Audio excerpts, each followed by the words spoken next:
Good afternoon and welcome to our second Ashes Test review. It's me, Captain Goodspeed, and my good friend Mr. TIJ. There you go.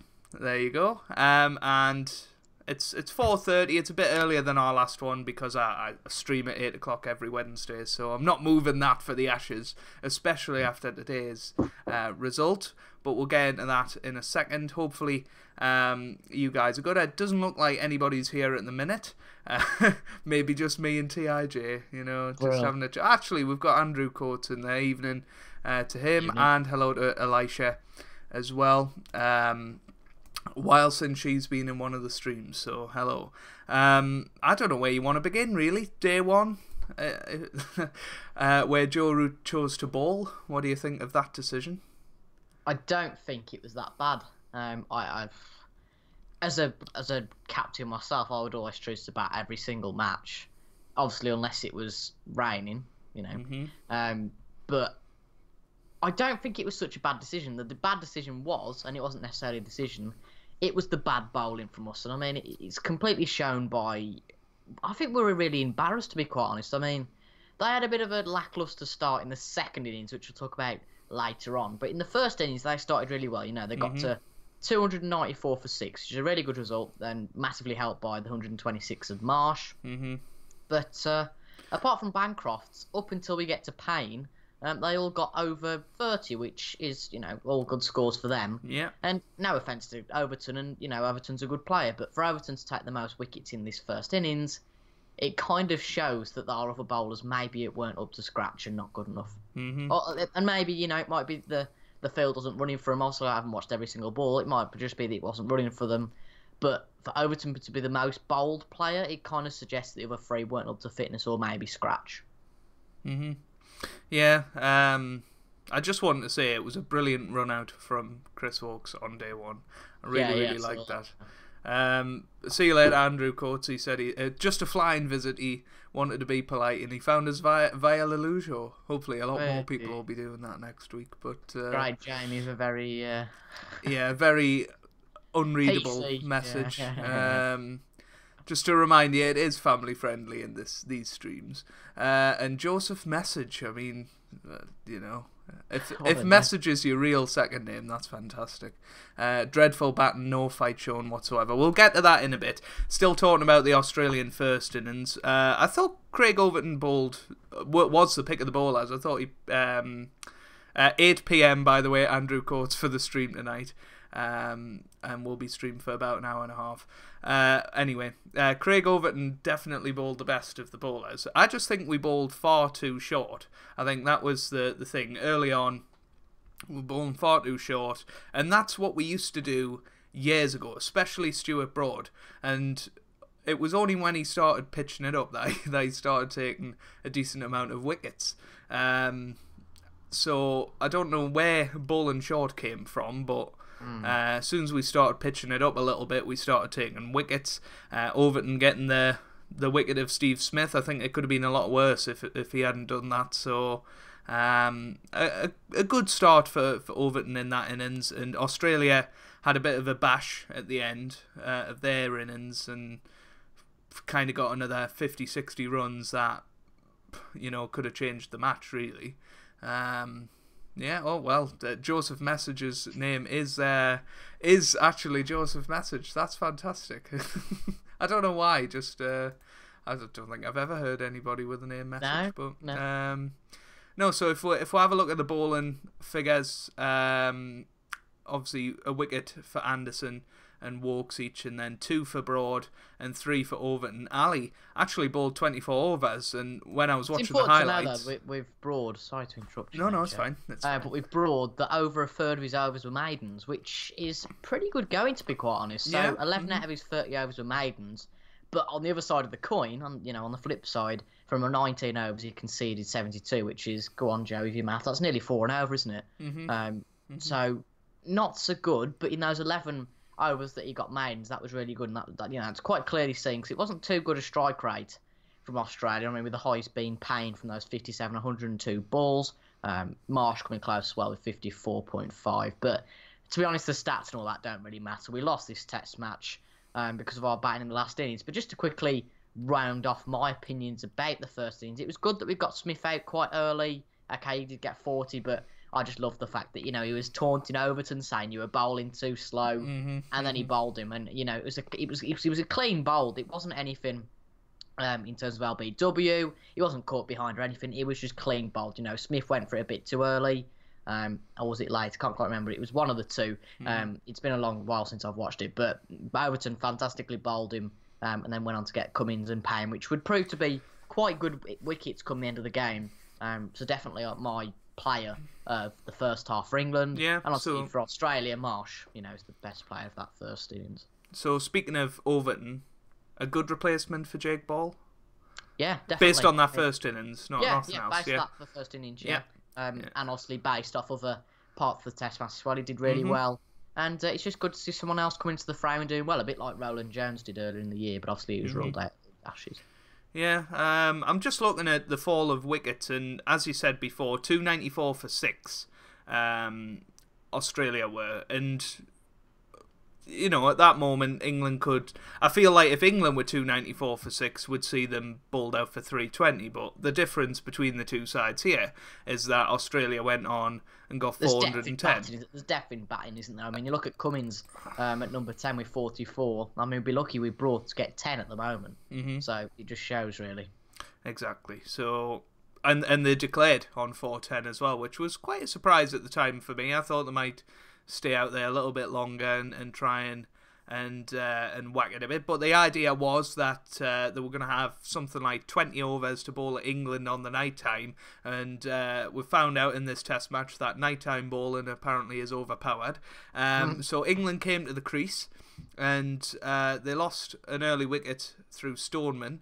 I believe it was LBW to Mitchell Starc, and I think we were 29 for 1, and then the rain came, and England kind of got away with it, I believe, and they went in overnight, and you were thinking, well, we've got away with that, we'll come back tomorrow with Cook and Vince and hopefully build something, but how wrong could we be? I think it was... it was a shocking first innings, let's be honest. Yeah, I mean, it definitely shows, they were 290 for 6, we were 132 for 6, that's just the comparison. That's not even half, they're scoring double the runs, even more. Yeah. So, Cook 37, not a bad score, but should be doing better. Stoneman, it happens. Vince 2 hasn't really done anything since his 83 or whatever it was. And Root gone for 9. I think Australia bowled really, really well in this innings, I've got to say. Especially Cummins. I am a big fan of him. And, Milan yet again not really performed. But you can't be hypercritical of too many players in this squad because the top scorers were Chris Wokes and Craig Overton. And that shouldn't be the case. No, it shouldn't. But just credit to Overton for coming in and having a bash, really. I think that's all we expect of the lower down batsmen. I mean, they showed with Cummins in their first innings that if you can have a bash, then you can get some decent runs. And with Overton being that player that got the most runs, it just shows, really, if you can have a bit of a whack, sometimes, yes, it doesn't work. You get bowled, you get caught on the boundary. But Overton did really well. And, seeing as he wasn't out and got, if we look at the respectable batsman, in that I mean a batsman that got over 20, because Stoneman got 18 and had a strike rate of 85, but it's all about retrospect. I mean, Root got a strike rate of 90, but if you look at stats, Wokes and Overton batted really well, which is nice to see, but I feel England are way too, what's the word now, but they prioritise and depend on Joe Root way too much. It's really Root and Cook. If they don't do well, then all the others fall down, and it wasn't necessarily like that in this match, because Overton and Wokes, yes, they get respectable amounts, fair enough, Moeen and Bairstow going to the 20s. But for an international side that's meant to be one of the best in the world, it's just not good enough. And I think the fall of our match, really, and where we started to lose it, was when we were sort of 132 for 6 and they'd got over double of our runs. And I think a big thing in the first sort of innings of both teams is that innings of Marsh. I mean, without that innings of Marsh, they'd have been a lot closer to us. Maybe if they'd have had that sort of downturn in that second innings, which we'll look at in a minute, then we would have been able to maybe win the match. But it was that innings of Marsh, really, in our sort of bad batting in the midfield. I mean, to be fair, it was really losing those first 3 wickets for 50 runs. I think that was important. Root was out with 50 gone. Cook was out with 80 gone. So 2 of our main men had gone. And we were relying on Milan, Ali and Bairstow really to give us the runs. And ironically, it wasn't them who gave us the runs. It was Wokes and Overton in the end. Yeah, and, I think, as you were saying, we're too reliant on, if we have a bad start, the likes of Ali and Bairstow come to the rescue, and they didn't do it this time, and that's a risk with it. But they went in 215 runs behind or something like that. So we didn't avoid the follow-on, but then Steve Smith didn't enforce the follow-on, which was quite a surprise to me. I don't know about you guys watching at home. Let us know in the chat whether you think that was the right decision. Obviously, Australia ended up winning the match, but it doesn't take away from the decision itself. Was it the right decision? Should they have just battered us out of the game? Afternoon to Craig Oldham, by the way. Good to see you. And I'll be back later on with Football Manager, don't you worry. But no, if you guys have any questions, make sure you put the hashtag Ashes Q&A. The chat's not quite as crazy as it was in the first test. But if you do want to ask a question and see what our thoughts are, make sure you do put them in the chat. Looking at the Australian bowlers, Nathan Lyon was the pick of them for 60, which is really, really good. 3 for Stark, 2 for Cummins, and 1 for Hazelwood. So that again shows that the Australians just bowled really well as a unit. Only 4 bowlers used, and within 76 overs, we're all out, 215 behind or whatever, and in trouble. And then Steve Smith says, "Right, we'll have a bat. We'll have a bat again," and it could be argued that it didn't go quite to plan because under the lights we managed to find some sort of form from somewhere. Or Jimmy Anderson found some form from somewhere and got the ball swinging. Some of the movement on the ball was incredible in that Australian second innings, and nobody actually getting above 20 for Australia, which is quite surprising for me. Considering they scored 138 in this innings. For nobody to get above 20, but they were consistent, and that again, that's the difference with Australia. I feel like if we had that, it would have been a couple of 40s and then the rest single figures. So, I don't know what your opinion is of the second Australian innings, but we gave ourselves a chance, didn't we?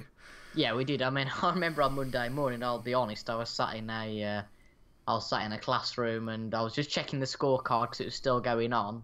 And all of a sudden, Australia were 41 for 3. And I messaged you frantically, they're 41 for 3, we might just well win this. Didn't happen that way, though. But Smith was out for 6. That was the big wicket. Smith and Warner were the big wickets, and they'd gone for 20 combined. But as you say, Anderson was fantastic. Wokes was fantastic. And a good mention as well for Overton. I mean, he only got 2 overs at the end.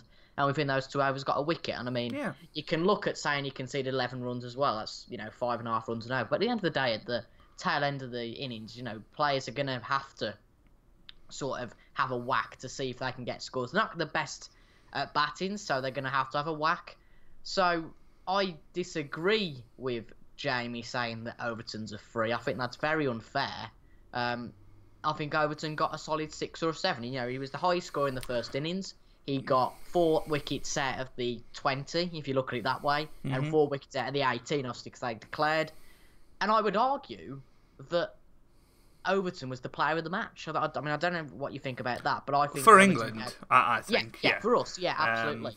I mean, you could pick definitely Marsh from that first innings for them, and also Cummins. But for us, I think the pick of the players on a poor day was definitely Overton, and that shows. And it's no offence to Everton, but that shows how poor we were in this Test match, and particularly the second half of that Test match. Yeah. Just want to say a big hello to Rivlod. He says, "What's with the early stream?" Well, we just decided to do it today because the match was over a lot quicker than we were all expecting. So we were fine doing it today. We had a bit of free time, so we thought we'd do it. I messaged you on Discord before saying it, so you got no excuse. But we were going to do it tomorrow, but we decided to do it today. Hey ho. Elisha said they bowled better than us because we were bowling too short and they were bowling full and good, and we need to change. Yeah, I agree, but we did pitch it up in the second innings, and that's why we did so much better. Great Jamie, his player ratings. I mean, Cook 0. I think that's a bit harsh as well. You know, I don't think anybody particularly did well with the bat, so I think rating the batsman is quite difficult. Ali was injured, so I don't think we can put too much pressure on him because he had a cut finger, which is really bad for a spinner, obviously. Rivlett said Chris Wokes bowled wonderfully, taking key wickets of Smith, Warner, and Marsh in that second innings. Agreed. I think Wokes bowled very, very well and sort of maybe saved his place, because I think he would have been under pressure if he hadn't have took 4 wickets in the second innings. Australia have 3 good, solid batsmen, 4 quality bowlers, and I think that's probably the difference at the minute, because I think we're a bit of a pick and mix side when it comes to who performs. We never Root's usually whatever dependable, but this series he's even been a bit shaky. Great Jamie says that Overton bowled he'll make it a 4. 6 out of 7 is reserved for people making 50s. I think that's rubbish, to be honest, Jamie, because Overton, if he's not expected to do that. He's in the side for the bowl. Exactly. And he bowled well, and he batted well as well. Just a bonus. I mean, who knows what he could have done in that second Australian innings? In 2 overs, he took a wicket. Yeah. I don't really know why he only bowled 2 overs in the whole of the innings. Why wasn't he brought in a little bit earlier? I can only think because he was tired maybe from his batting before. Perhaps, that's not really an excuse, but yeah. Will says that Nathan Lyon is the best bowler. Fair enough. And Rivlod said a 5-0 whitewash, he thinks. Though I predicted that before the series. I'm still waiting for Sky Bet to get back to me, to be honest. What odds I can still have that on. But I agree with Rivlod at the moment, because we just haven't got the batting. Unless they have an absolutely shambolic pair of innings, then we're not going to win anything at the moment. But then it's very interesting, because I didn't notice this, but in the second innings, from Marsh down, they all, got 30, 50, 61, 64 runs from Marsh down. And that's the sort of difference that we've got. And as I was saying before, if we'd been skittle like this, we'd have probably been bowled for 98. And I think Australia just have that extra 40-odd runs in them here and there. And I think that's going to make a massive difference. If we'd skittled that last few wickets, we could have bowled them out for less than 100, and then there's another 40 shaved off what was quite a big target. And if you think of the first innings as well, we had them at 294 for 6, so we definitely had chances. And if we can get the tail out at some point quite cheaply, then I think that's where our improvement's going to be. So we gave ourselves a chance. 138, bowling them out. That was our best performance in the series, full stop, so far. Great Jamie says 3 for 100 isn't exactly brilliant. Anderson was cleaning up and he got the wickets. Anderson in the first innings got 1 for 74, so you can't be rating Anderson more than Overton if that's going to be your policy, Jamie. I'm sorry, I disagree with you, and I apologise about that. But no, we gave ourselves a chance. We needed 354 to win, which would have been a record for us. So anything over 300, I think I was saying to you, Toby, that we just weren't going to chase it down.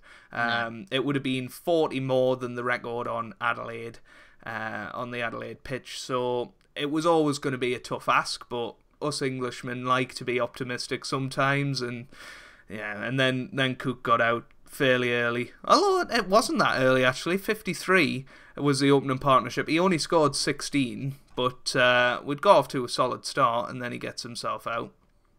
LBW. And then very quickly after it, Stoneman went. So all of a sudden we're 54 for 2. and looking a bit vulnerable. I don't know what your opinion is of the start of our second innings. Yeah, it just wasn't good enough, to be honest. We did okay in terms of we had a 53 partnership for that first wicket. You know, that was good.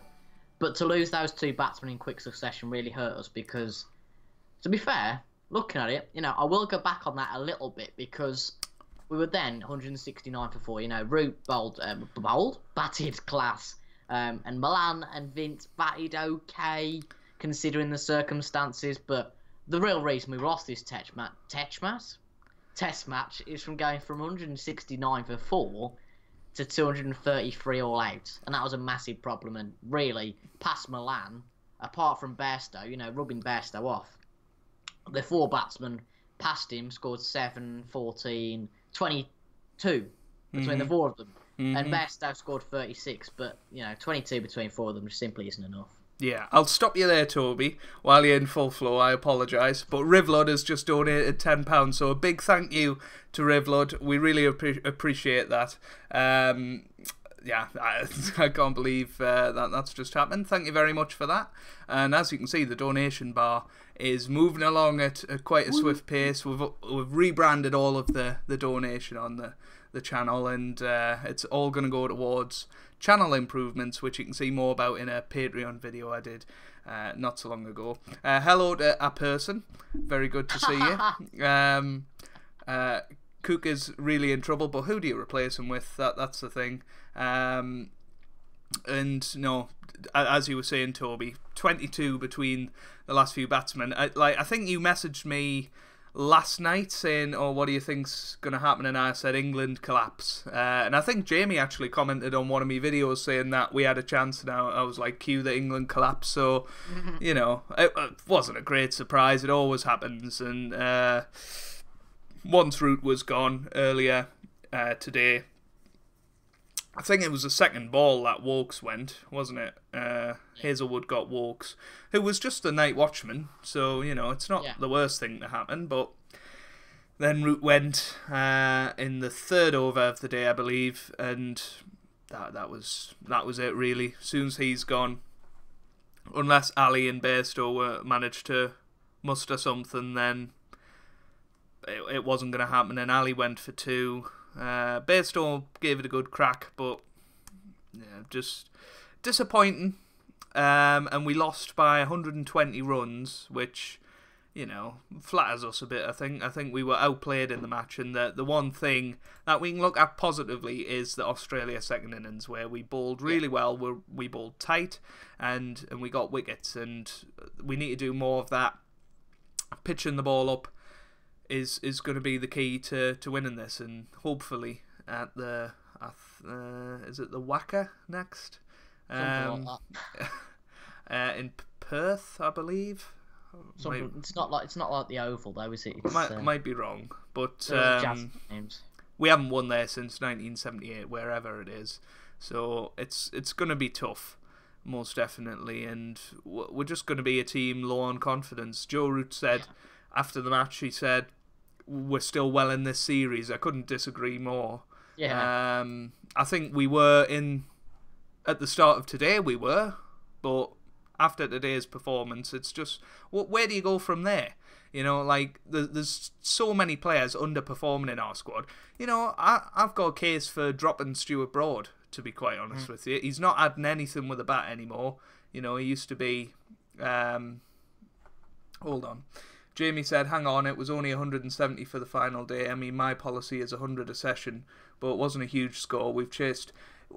Yeah, it was 170, but, like, it's chasing over 300 in the last innings doesn't happen very often. Just look at the record books. It's pitches tend not to last 5 days very easily. So we already lost 4 wickets before. Well, yeah, exactly. The day. So, you know, when was the last time we scored 170 between the last 6? And it's important to know that the only chap that we had that would provide a massive score would be Root, and Root was gone within 8 runs of Milan going. So you can just see that within, you know, a few overs, we'd got 4 men left in Moeen, Overton, Broad, Bairstow, and Anderson. And obviously Anderson, discount a little bit. And they were expected to score, about 160, which wasn't going to happen. And I don't think that it was only 170. It was kind of that thing that, we'd lost 2 wickets in quick succession, and we couldn't really do much about that. And ever since that's happened, well, we weren't, we were doomed from the start, in effect. There's a lot of talk about Ben Stokes and stuff. By the way, just get over it. Ben Stokes isn't going to be playing in this Ashes. Yeah. But, saying, if we had Stokes, we'd be winning, that's just rubbish. Ben Stokes isn't the difference between, Australia scoring 100 less and us scoring 100 more. Yes, he has good innings here and there, just like everybody, but, as far as I remember, Ben Stokes is part of these England sides that have got a chronic problem of getting bowled out too easily, having middle order collapses. And yes, him and Ali and Bairstow have had good mid order runs sometimes, but Ben Stokes isn't the solution to a problem. Yes, he'd help, but I don't think we'd win with Ben Stokes in the squad. So there's been a lot of talk about that, and it kind of irritates us because yes, he's a good player, but it's a team effort at the end of the day. And he might get a few wickets and get 50 every innings, but just prove there. We lost by 123. So say you get what you get 100, he's would have still lost. Yeah, and it's not as if Ben Stokes is our best player, in my opinion. No. I think there's at least 2 or 3 better than him. And it's just what it has to be. Hello to Christian Spink, by the way. Terrible performance from the boys. I think overall it was an improvement from the first test, but the last innings has kind of put a big black mark of sort of sadness on it. I think if we analyse it up to and including the last day, would probably say England did all right, and then I don't know. So you liked Stoneman and Milan, they played well. This is Rivlud. Folks in as a Gloveman and Bairstow to 3 is what I've heard. That yeah, I guess so. But then again, Folks, is he going to be any better than I don't know who they drop. Vince, I guess. They're dropping Vince, which is a bit harsh. Do you drop Milan? That would be harsh, because I don't think they've done any worse than anybody else in the team. And you can't drop Cook, so there's nobody else on the tour that can replace him. So that's not happening. Stoneman's done all right, I think. Why was Crane selected in the squad? Good question. Very good question. I don't know why he was. Because I don't think he's going to play. I think you said it, Toby, when we did the squad reaction. I don't think he's going to play. But no, I don't think Jake Ball will get back in it either. I'm sorry, but the middle order of England is the strongest in the world. Yes, we're missing Stokes, but Wokes, Bairstow and Ali could score big. Ali's proven it in the summer. Yes, Jamie, but it doesn't happen every match. You occasionally get a big performance from them, which is something that pretty much all the teams around the world have. We've got more chance because you've got 3 or 4 of them, but I don't think it's the strongest in the world. I think we can occasionally get big runs from it, but it skews people's minds. I mean, Ali played terrible this match. Bairstow didn't do that much better, and neither did Wokes. We're praising them for getting 30s and 40s. It just puts it into perspective, really, of how we're easily satisfied at the minute. We haven't scored more than 302 in this series in 4 innings on Australian pitches. I think that's really, really poor, because Australian pitches are the best ones to bat on, apart from maybe the subcontinent. But we all know that we can't play there because we can't face spin. So, yeah, Rivlud said Cook really not doing well. He would have chosen Jack Leach instead of Crane. Mark Wood from the Lions. I mean, Mark Wood perhaps, but I don't know. I don't know what the rules are on replacing members of the squad. I thought once he'd named you 17 or whatever, that was it. What, for a tour, unless he had an injury. That's what I thought. That's the case. But no, overall thoughts. of I think the second it's test just a match? fight problem, isn't it? I mean, we've got the same as the first test, and I've just noticed, Joe, in your overlay, you've still got the first test. Damn it, yeah. Ah, that's hilarious, actually. Anyway, Never mind. I'll continue. No, never mind, never mind. I'm sure everyone knows the second test. You probably got to the end, and you're going, what's going on here? But yeah, it's the fight issue, I think. Let's get the it issue. changed. Yeah, all right. I'll while you do that technical work, I'll speak to the camera.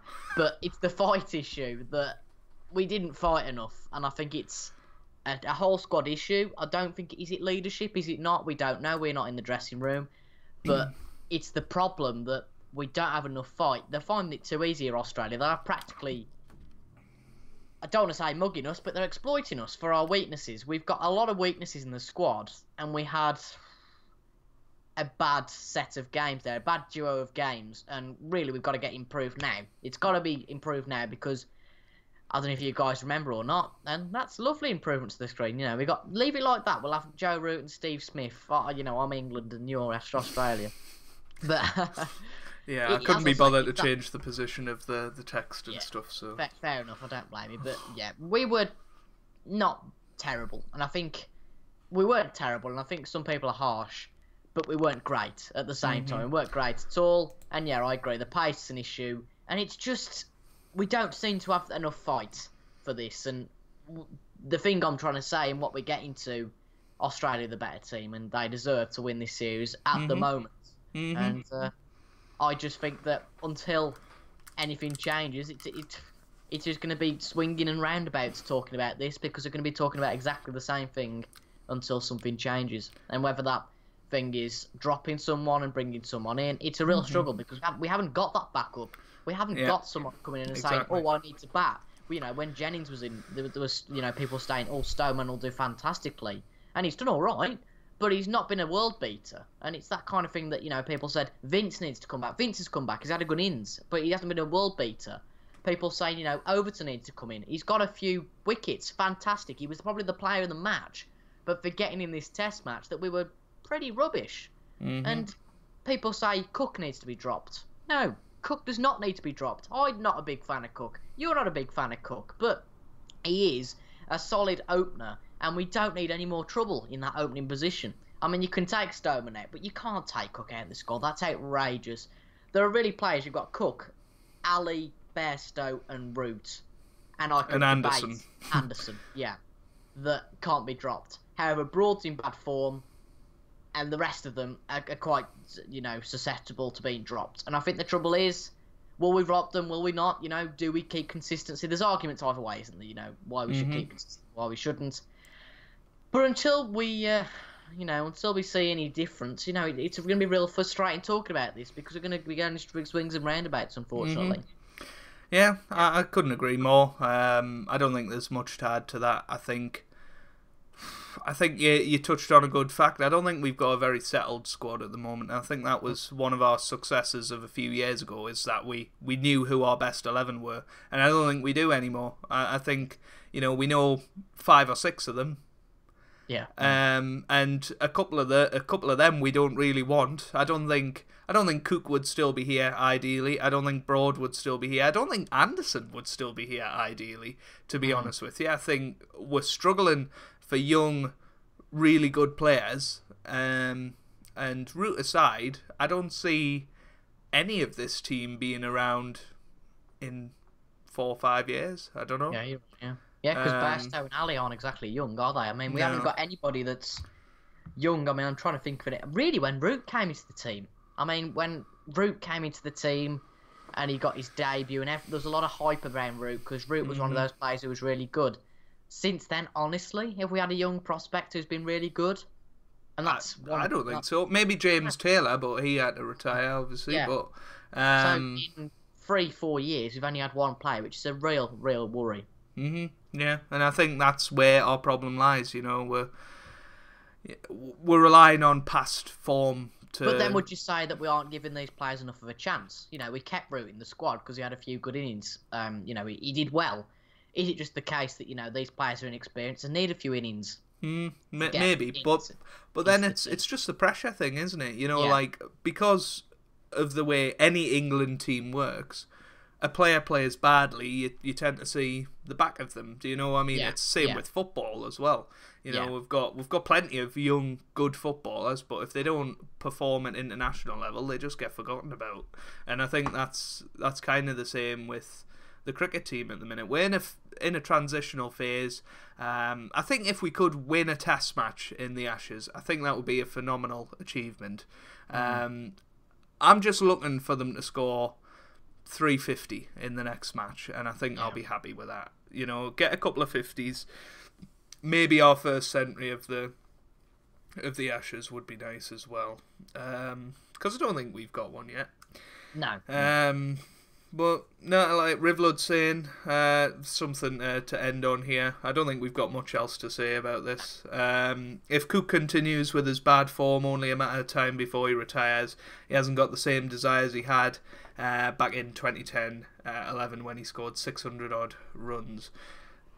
You know, agreed. I think Cook would have already retired if we had another opener. You know, like that's been the big thing. Cook, we haven't been able to find a partner for him. Stoneman seems to be settling in, but again, he's not somebody that's going to score centuries consistently at the moment. And you know, I'm quite happy to see Stoneman still there, but who partners him? You know, we've tried so many combinations. I don't know what we do from there. Yeah, but let us know if you're watching this as a video. Let us know down in the comments what you think of this second Test match, and go and check out Toby's channel as well. His link is in the description. It would be lovely if we could get him to 350 subscribers soon. That's what he says. I'm on 375, Joe. Keep up.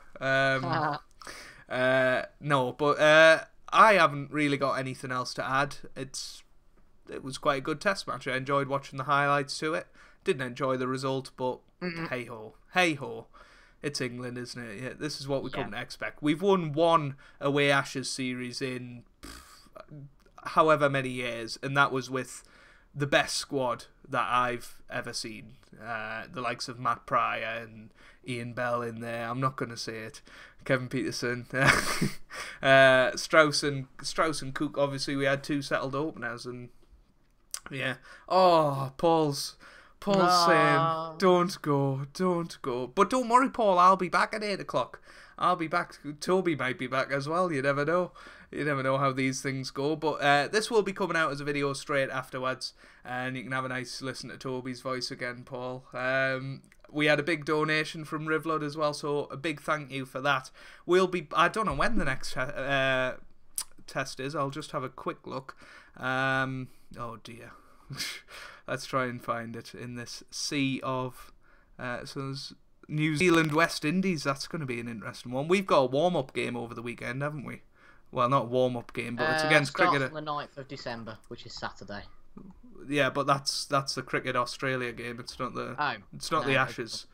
Calendar somewhere.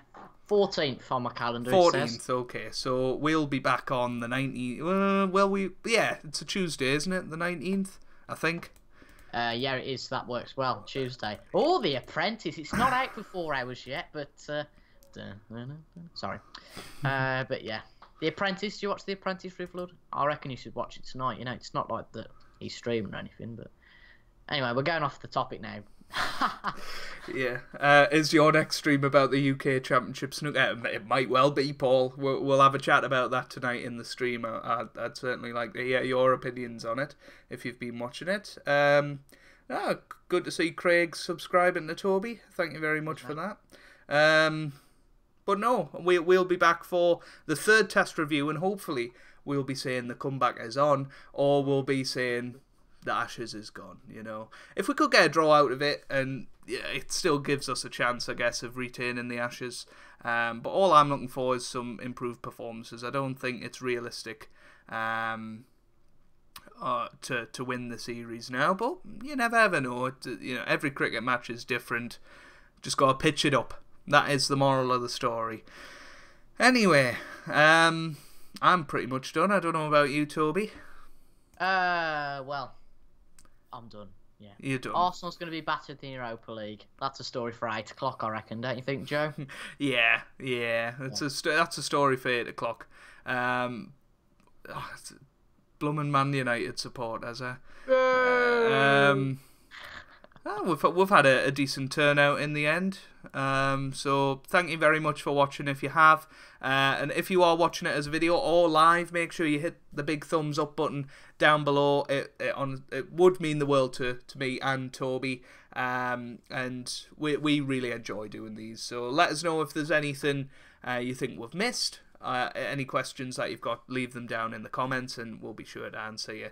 And we'll be back on Tuesday the 19th of December to review the 3rd Ashes Test match where Shuley will have lost the urn. But that's all from me. Always the voice of optimism, eh? Exactly. Englishmen, eh? Who would be one? Who would be one? Yeah. But no. Player of the match, Craig Overton for you? For England? Yeah, I'd say Overton or Anderson. Anderson did alright as well. So no, I think that's where I'm going to leave it. I nearly hung up the Skype call there. That wouldn't have been good, would it? No, hopefully you guys are having a wonderful day and hopefully you're enjoying the Ashes so far. Thank you very much for watching. We'll see you on Tuesday, the 19th of December. See you later. Goodbye.